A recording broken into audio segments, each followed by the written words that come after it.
यह पोपट जो वहां से उड़ा है, पोपट कौन होता है जिसने हमारी कथा सुन ली है, वह दौड़ता हुआ व्यास महर्षि के आश्रम में आया है।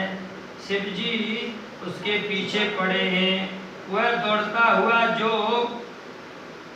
गया सो वह अदिति देवी की गोद में आया। शिव जी दौड़े हुए आए और व्यास जी खड़े हो गए। शंकर भगवान आए हैं। व्यास जी ने सुंदर आसन दिया है। भगवान शंकर की पूजा करते हैं। क्यों दौड़ते हुए आए हो? शिव जी ने कहा क्या करूं, मेरे घर में बड़ी चोरी हो गई। और शंकर भगवान व्यास जी से बोले मेरे घर में बड़ी चोरी हो गई, क्या करें? चोरी, बड़ी चोरी हो गई।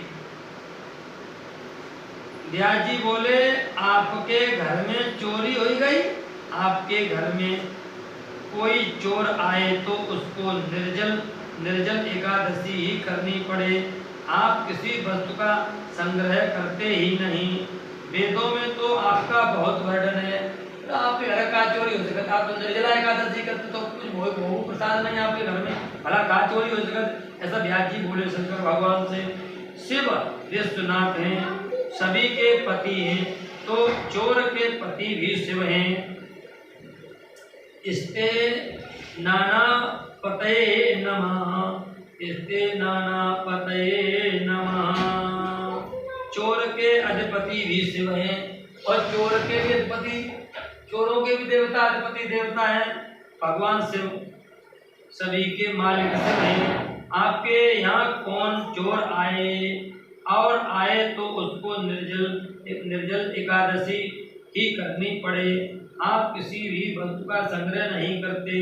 आपके यहाँ किसकी चोरी हुई है? प्रश्न कर दिया भोले बाबा से श्री व्यास जी ने, आपके यहाँ किसकी चोरी हुई है?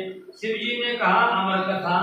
उससे भगवान बोले अमर कथा आज तक मैंने किसी को नहीं दी थी, वह अमर कथा मैंने पार्वती को सुनाई, उसे तो समाधि लग गई, उसको तो कथा फल मिल गया, किंतु एक पोपट ने वह कथा सुनी है।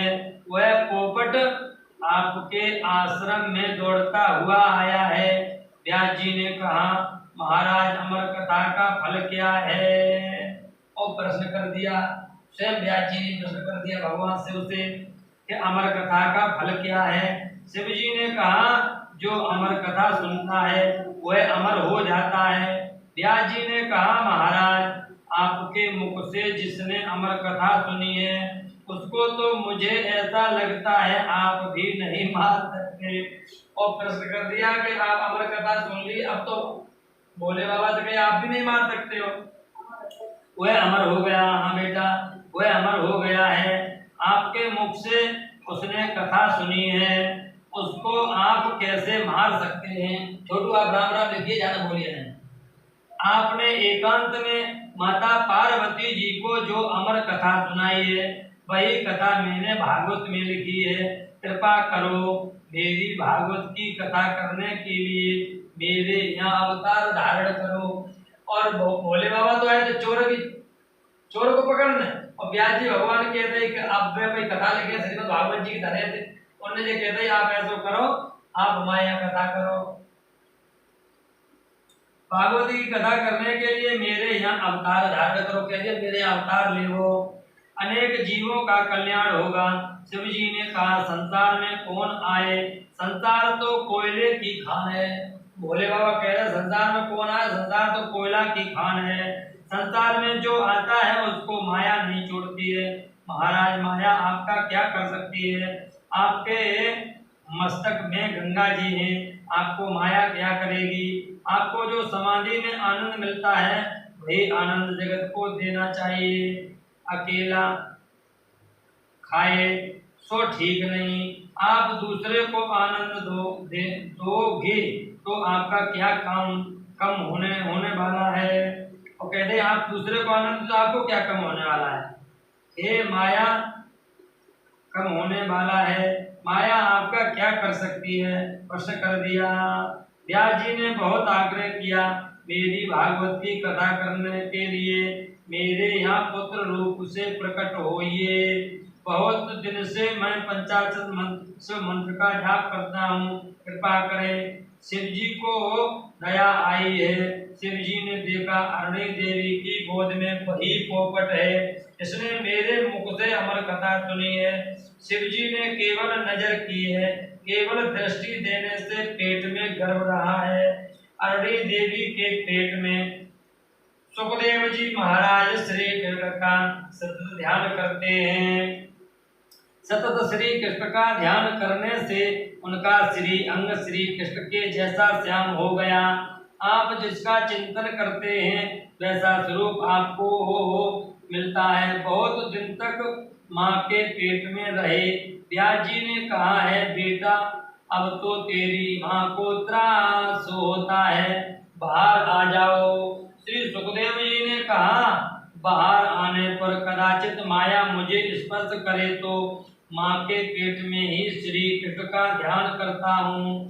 संसार मायामय है। व्यास जी ने कहा, बेटा मैं तुम्हें आशीर्वाद देता हूँ, तुम्हें माया का स्पर्श नहीं होगा। श्री सुखदेव जी ने कहा, मुझे डर लगता है। पिता ने आशीर्वाद दे दिया माँ के गर्भ में, आप बाहर आ जाओ बेटा, आपको कोई माया नहीं सताएगी। लेकिन फिर श्री सुखदेव जी फिर भी क्या कहते हैं, मुझे डर लगता है।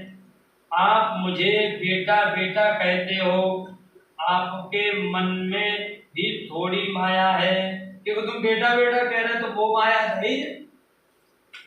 ऐसा लगता है आप माया में फंसे हुए हो। मुझे प्रेम से बेटा बेटा कहते हो। जो कभी माया के अधीन हुआ न हो वह मुझे आशीर्वाद दे, वह तो वरदान है, नहीं तो मैं बाहर नहीं आऊंगा। भगवान श्री कृष्ण का नाम है माधव राय। माँ शब्द का अर्थ होता है माया और धव शब्द का अर्थ होता है पति। पति श्री कृष्ण कभी माया के अधीन हुए नहीं हैं, वे माधव राय हैं। भगवान श्री कृष्ण ने श्री सुखदेव जी को वरदान दिया है, कभी माया का स्पर्श नहीं होगा। इस प्रकार से भोले बाबा ने जो माता पार्वती को अमर कथा सुनाई, उस कथा को भगवान की परम कृपा से पढ़ने का शुभ अवसर प्राप्त हुआ। बोलिए शंकर भगवान की जय, माता पार्वती मैया की जय। नमः पार्वती पतय हर हर महादेव। शंभो शंभो शंभो। श्रीमद् भागवत महापुराण की जय। अपने अपने माता पिता की जय, गुरुदेव भगवान की जय।